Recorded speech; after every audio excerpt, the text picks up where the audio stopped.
Hello, my name is Merissa, and the person I chose to study for this project is Margaret Murray. Margaret Murray was born August 18th, 1902, in Seattle, Washington, and she passed away October 19th, 2003, in Wyoming.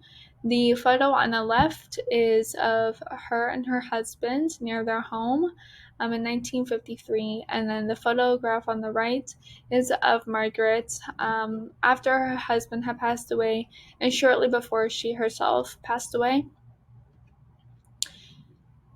Murray was a naturalist, conservationist, and author.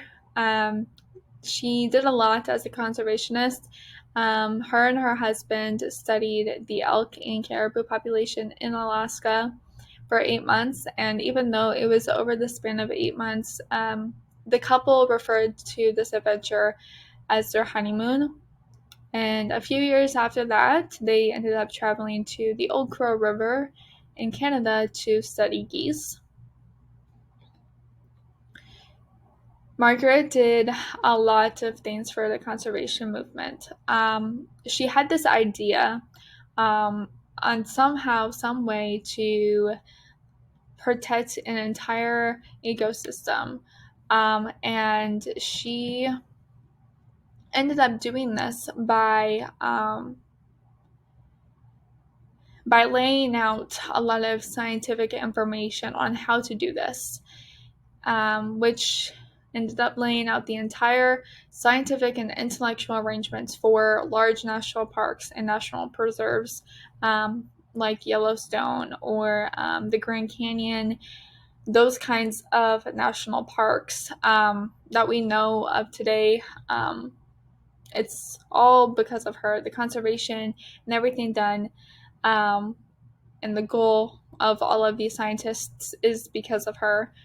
She advocated for legislation that would protect America's wilderness, which actually led to the Wilderness Act becoming in effect in 1964. She and her husband partnered with George Shaler, who is a leading figure in wildlife conservation as a biologist. He's still alive today. He is the gentleman you see in the picture. And the reason why she is considered the grandmother of the conservation movement is because she and her husband established the Arctic National Wildlife Refuge.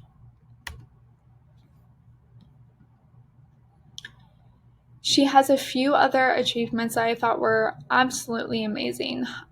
She was the first woman to graduate from the Alaska Agricultural College and School of Mines, which, in women's history, that's a very good, very great accomplishment to have underneath your belt.